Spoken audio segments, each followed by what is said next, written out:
지난 금요일 충남 대천에서 총회에서 주관하는 전국 교회 세미나에 다녀왔습니다. 연일과 다르게 그날따라 유독 매섭게 추워서 좀 혼이 좀 났습니다만 많은 은혜 받고 돌아왔습니다. 지난 금요일은 또 한편으로는 105주년이 되는 3.1절이었습니다. 3.1절은 1919년 3월 1일 서울 종로 탑골 공원과 또 평양, 원산 등을 비롯한 여러 도시에서 동시에 만세 운동이 시작된 것을 기념하는 국경일입니다.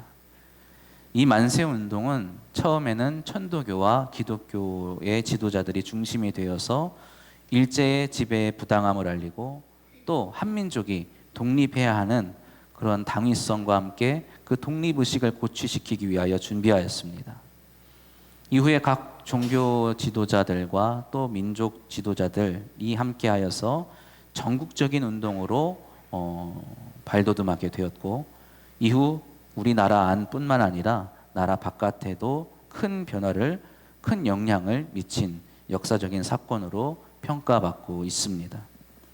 3.1절을 계기로 그 당시 1차 세계대전 이후에 여러 피지배국으로 남아있던 나라들에게 독립에 대한 열망과 의지를 불러일으킨 것이 바로 이 3.1 운동입니다. 이 운동을 계기로 인도를 비롯한 동남아시아 몇몇 나라에서 비폭력 저항 운동이 시작되었습니다. 독립운동이 시작된 것이지요. 우리나라를 비롯한 이러한 나라들이 원한 것이 무엇이었을까요?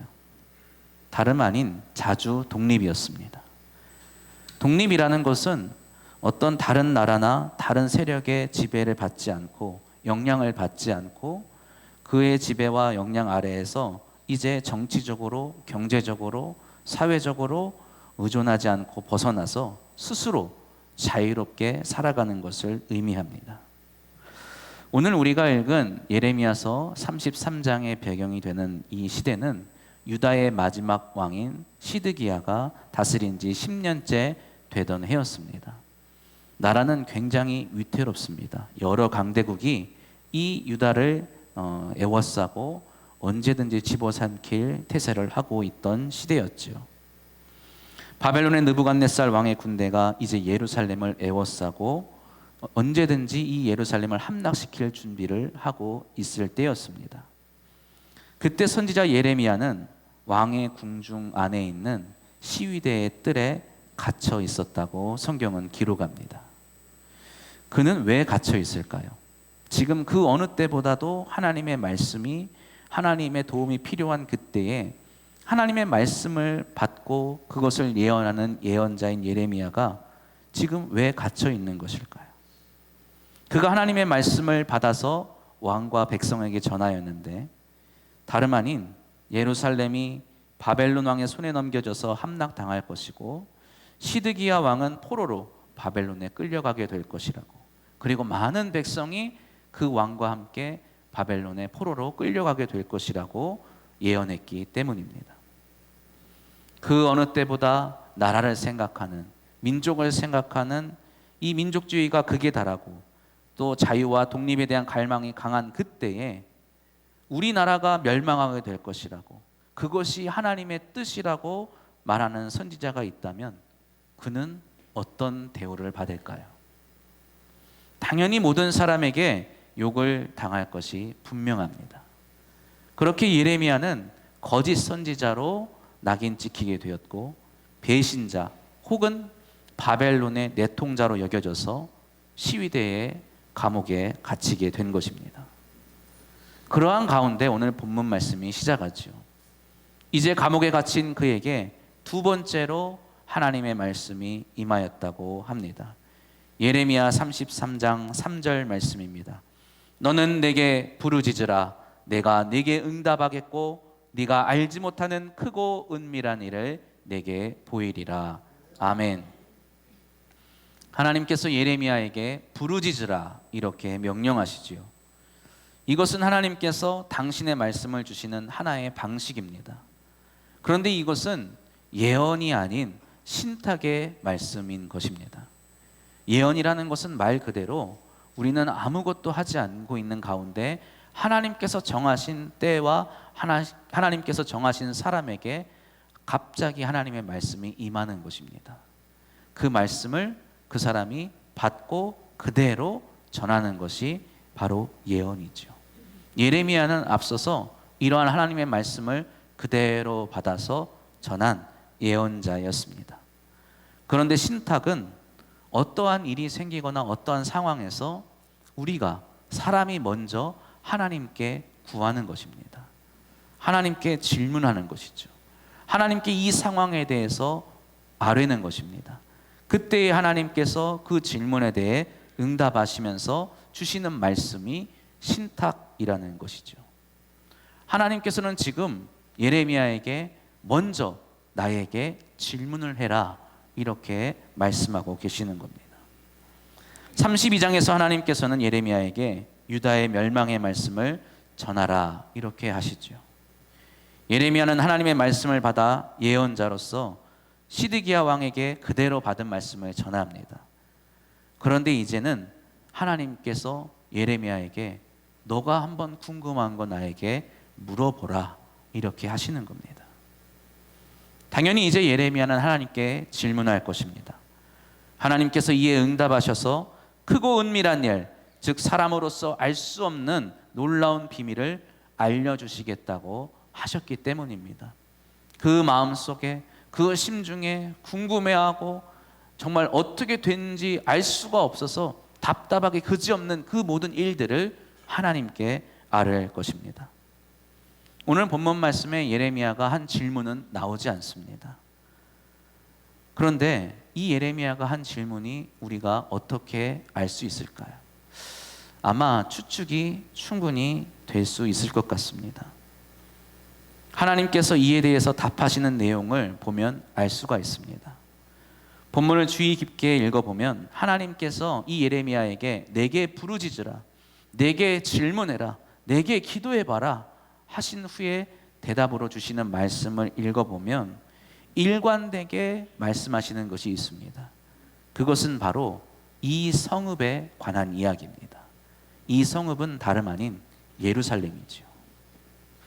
아마도 당장 바벨론 군대에 둘러싸여서 언제 함락될지 모르는 이 일촉즉발의 위기 가운데에 있는 예루살렘을 도대체 하나님께서는 어떻게 하실 것입니까? 이렇게 질문했을지도 모릅니다.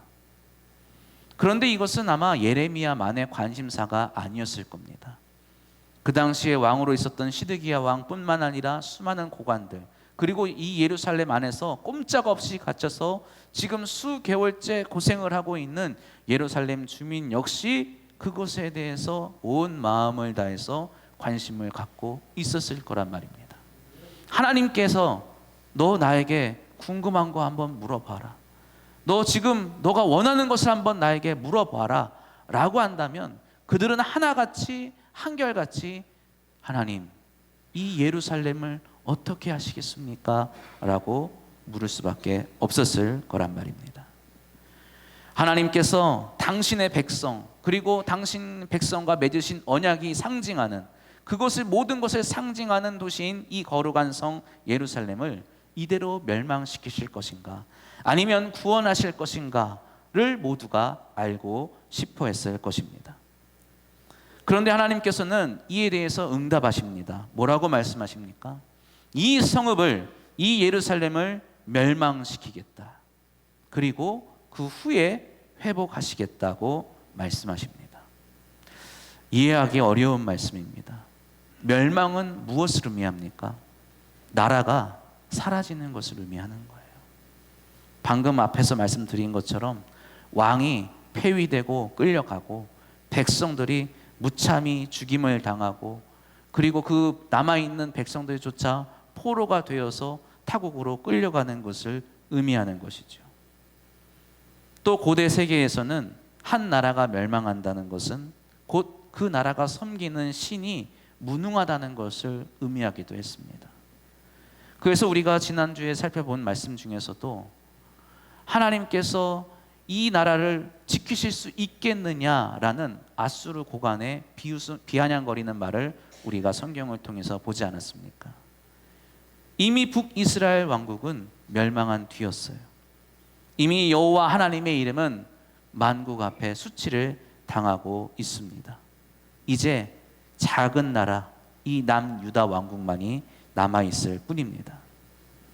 유다의 요시야 왕은 이 마지막 희망의 불씨라도 살려보려고 종교개혁을 단행하지요. 온갖 우상 숭배를 금지합니다. 그리고 국가를 정비하고 군대를 정비하고 외교적인 노력을 끊임없이 합니다. 그러나 그의 이러한 노력에도 불구하고 유다의 멸망은 이제 코앞으로 다가온 것이죠. 바벨론의 군대가 예루살렘을 포위하고 유다는 멸망 직전까지 왔습니다. 이제 유다까지 멸망한다고 한다면 여호와 하나님이 설 자리는 없을 것입니다. 여호와 하나님이 지키시는 나라가 이제 아무것도 남아있지 않기 때문입니다. 하나님의 백성이라고 불리우는 사람들이 뿔뿔이 다 흩어지기 때문이라는 것이죠. 그렇게 나라가 없어지고 백성이 흩어졌는데 무엇을 회복하시겠다는 말씀일까요? 회복이나 되겠습니까? 나라가 세워질까요? 흩어진 백성이 모이겠습니까? 혹 나라가 세워지고 백성이 모인다 한들 그 나라가 이전의 모습처럼 그 이전의 영광을 되찾을 수 있을까요?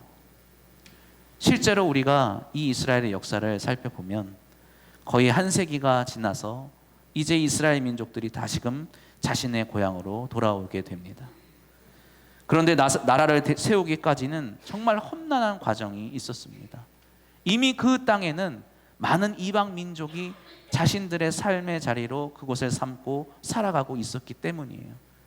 자신들의 땅이었는데 돌아와 보니 이제 누가 이방인입니까? 자신들이 이방인이 된 것이에요. 거룩한 도시 예루살렘은 황폐해졌습니다. 온갖 우상들이 가득했어요. 뿐만입니까?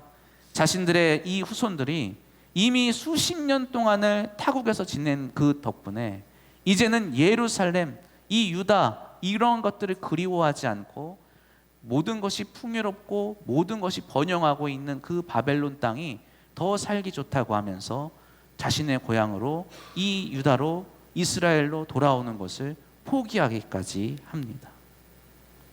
이것이 하나님께서 말씀하시는 회복의 모습입니까? 하나님의 뜻은 어디에 있는 것일까요? 멸망시키지 않고 회복하시면 좋을 텐데 왜 하나님께서는 내가 굳이 이 성읍을 하나도 남김없이 멸망시키고 회복하시겠다고 말씀하실까요? 우리는 다시금 질문으로 돌아가 보아야 할 것입니다. 하나님, 이 거룩한 도시 예루살렘을 어떻게 하시겠습니까?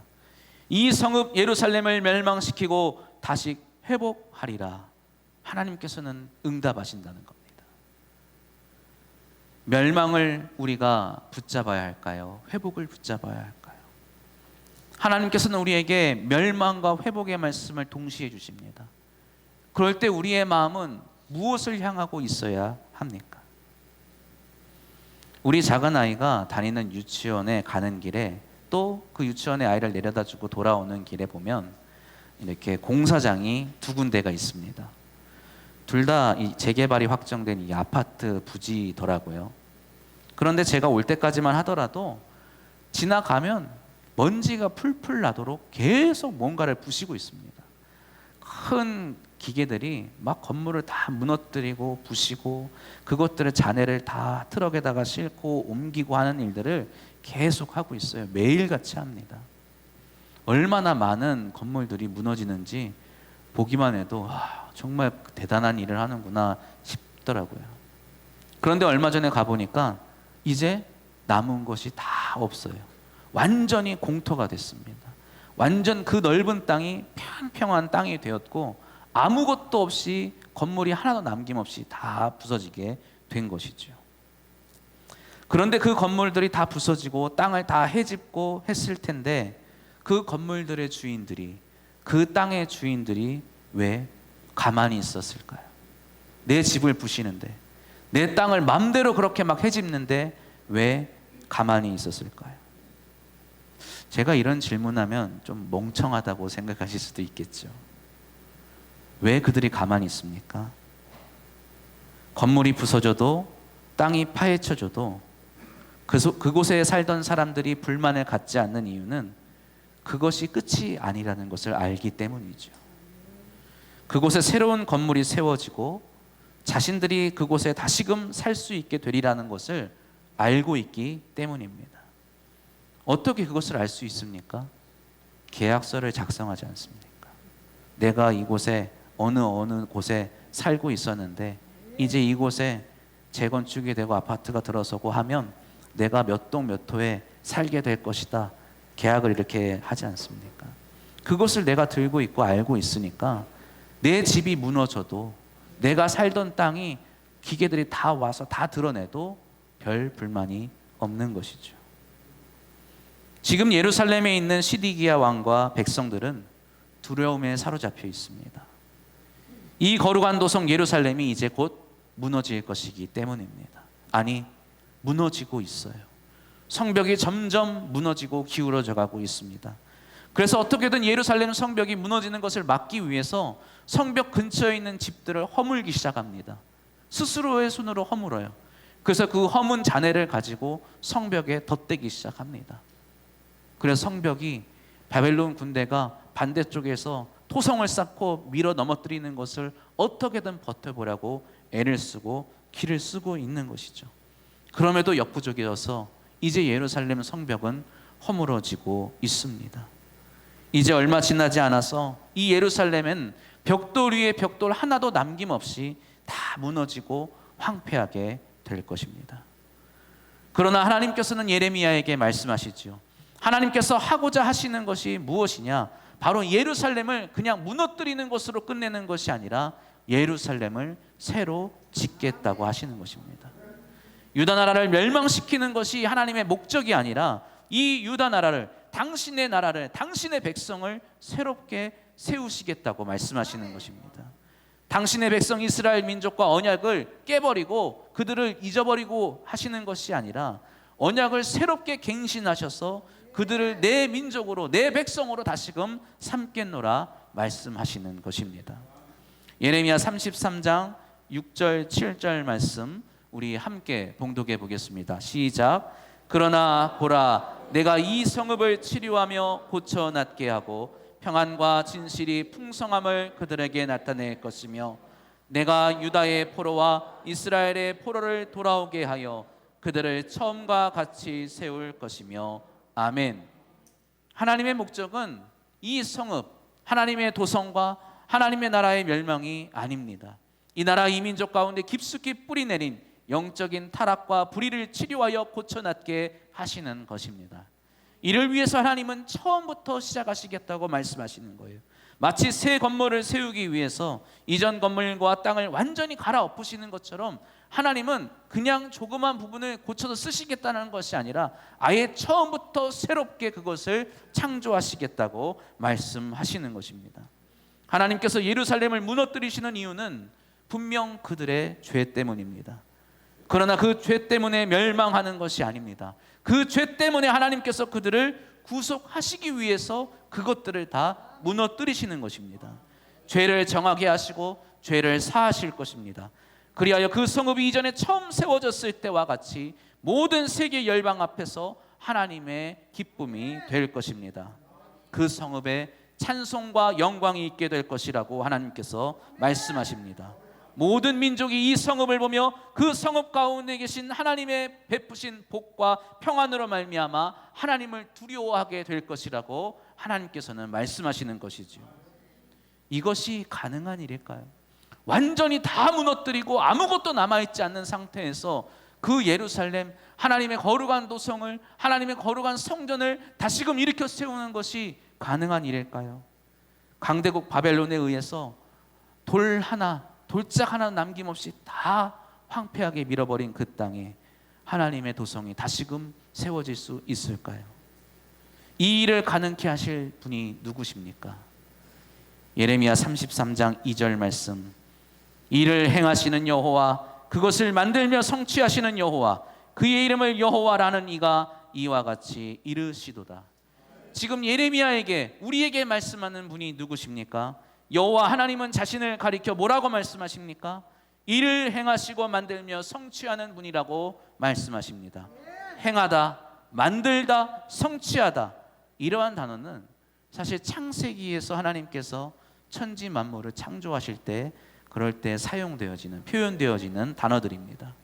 그러한 이 단어들의 특징으로 말미암아서 많은 성경학자들이, 또 우리 성경 중에 새번역 성경 같은 경우에는 이 구절을 읽을 때 땅을 지으시고 땅을 빚어서 땅을 제자리에 세우신 창조주 하나님이라고 읽고는 합니다. 바로 그 창조주 하나님, 무에서 유를 창조하신, 혼돈 가운데서 질서를 창조하신, 어두움 흑암 가운데서 빛을 창조하신 하나님이 바로 우리에게 선포하시는, 우리의 회복을 선포하시는 여호와 하나님이시라는 것을 기억하시기를 바랍니다. 태초에 하나님이 천지를 창조하시지요. 모든 것은 흑암 중에 있었고 오직 혼돈만이 있었을 뿐입니다. 그러나 하나님께서 말씀으로 빛과 어둠을, 하늘과 땅을 창조하셨습니다. 하나님께서 무엇을 만드시고 세우시는 데에는 어떠한 제약이나 어떠한 조건이 있을 수 없음을 우리는 기억해야 합니다. 하나님께서 원하시는 것은 그대로 이루실 수 있음을 지금 예레미야와 우리에게 말씀하고 계시는 것입니다. 이것이 바로 우리가 이해할 수 없는, 이해하기 어려운 크고 비밀한 일인 것입니다.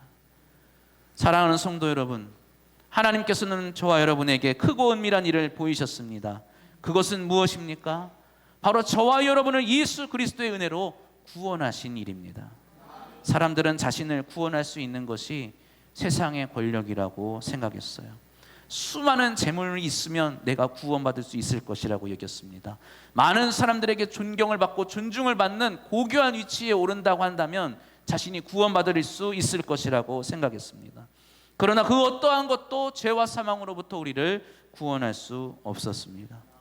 심지어 하나님께서 우리를 구원하시겠다고 믿고 따르던 자들 역시도 하나님께서 자신의 아들을 죽이시겠다고 하실 때에 그것을 이해할 수 없었죠. 메시아는, 그리스도는, 하나님의 아들은 그렇게 죽을 수 없을 것이라고, 죽으면 안 된다고 그것을 부정하기까지 하였습니다. 그러나 그렇게 하나님은 당신의 독생하신 아들을 십자가에 달려 죽게 하십니다. 많은 사람들이 그 십자가에 달린 예수를 미련한 자로, 수치스러운 자로, 무능한 사람으로 여길 때에 하나님께서 그 예수를 죽은 자 가운데서 부활하여 일으키심을 믿습니다. 하나님께서 그를 부활하게 하심으로, 그를 살리심으로 그가 우리의 구원자요 우리의 메시아이심을 확증하셨음을 믿으시기를 바랍니다. 이 예수로 말미암아 하나님은 우리의 삶에 수많은 것들을 새롭게 창조하셨어요. 바울이 고백한 것처럼 어두운 데 빛이 빛이라 말씀하셨던 그 하나님께서 예수 그리스도를 통하여서 우리 안에 하나님의 영광과 하나님의 뜻을 깨닫게 하는 빛을 비추어 주신 줄 믿습니다. 우리 스스로는 어떠한 방법을 가지고서라도 하나님을 찾을 수가 없어요. 하나님의 뜻을 알 수가 없습니다. 하나님을 만날 수가 없습니다. 그러나 예수 그리스도의 삶과 죽음, 또 그분의 가르치심과 그분의 감동하심으로 말미암아 우리는 우리의 삶 속에서 하나님의 크고 비밀한 일들, 하나님의 크고 은밀한 일들을 깨닫게 되는 줄 믿으시기를 바랍니다. 이것이 바로 우리의 삶에 창조하신 하나님의 나라라고 할 수가 있습니다. 우리는 하나님의 나라의 백성이 되었다는 것, 하나님 나라의 하나님의 자녀가 되었다는 것이 바로 이러한 은혜 안에 살아가고 있음을 기억하시기를 바랍니다. 사랑하는 성도 여러분, 하나님은 사순절을 맞아 우리에게 말씀하십니다. 스스로 황폐한 땅으로 내려가야 한다고 말씀하십니다. 머리에 죄를 뒤집어 쓰고 우리의 영광을 다 버리고 옷을 찢으라고 말씀하십니다. 때로는 하나님의 강권하심이 우리의 삶을 무너뜨리고 황폐하게 만들 때가 있지요. 행복하고 평안한 삶, 우리가 꿈꾸는 그 삶이라 하더라도 하나님은 때때로 우리로 하여금 그 황폐한 땅으로 이끄실 때가 있습니다. 두렵지 않을 사람이 누가 있겠습니까? 슬퍼하지 않을 자가 누가 있겠습니까? 하나님 앞에 울며 기도할 수밖에 없습니다. 주여, 나의 삶을 어떻게 하시겠습니까? 주님, 우리의 가정을 어떻게 하시려고 그러십니까? 그러나 이를 행하시는 여호와, 그것을 만들며 성취하시는 여호와께서 우리에게 말씀하십니다. 내가 너의 삶을 회복시키겠노라. 내가 이 가정을 처음과 같이 새롭게 세우겠노라. 내가 새 것과 같이 만들겠다 말씀하십니다. 그 회복의 약속을 창조주 하나님께서 저와 여러분에게 하심을 기억하시기를 바랍니다. 이 말씀을 붙들고 우리의 삶을 병들게 하고 우리의 가정을 무너뜨리는 죄와 불의를 깨끗이 도려내고 정결케 하는 복된 사순절 기간이 되시기를 주님의 이름으로 축원합니다. 사랑하는 성도 여러분, 고난과 아픔이 눈앞에 있다고 낙심하지 마십시오. 부르짖는 우리를 향하여 응답하시는 회복의 말씀을 붙드시기를 바랍니다. 우리가 상상할 수 없는 크고 은밀한 일을 우리의 삶 속에 보여주실 하나님을 신뢰하시기를 바랍니다. 바울은 고난 앞에서 믿음의 고백을 하였습니다. 나를 붙드시고 나를 끝까지 지키사 종국에는 회복하실, 그리하여 하나님의 영광을 내 삶 속에서 드러내실 하나님을 고백하였습니다. 이 바울의 고백이 오늘 살아가는 저와 여러분의 고백이 되기를 바라며 우리 고린도후서 4장 8절로 10절 말씀 함께 봉독한 후에 고백하며 설교를 마치겠습니다. 함께 8절부터 고백합니다. 우리가 사방으로 우겨쌈을 당하여도 쌓이지 아니하며 답답한 일을 당하여도 낙심하지, 거꾸로 뜨림을 당하여도 망하지 아니하고 우리가 항상 예수의 생명이 또한 우리의 몸에 나타나게 하려 함이라. 아멘. 기도하겠습니다.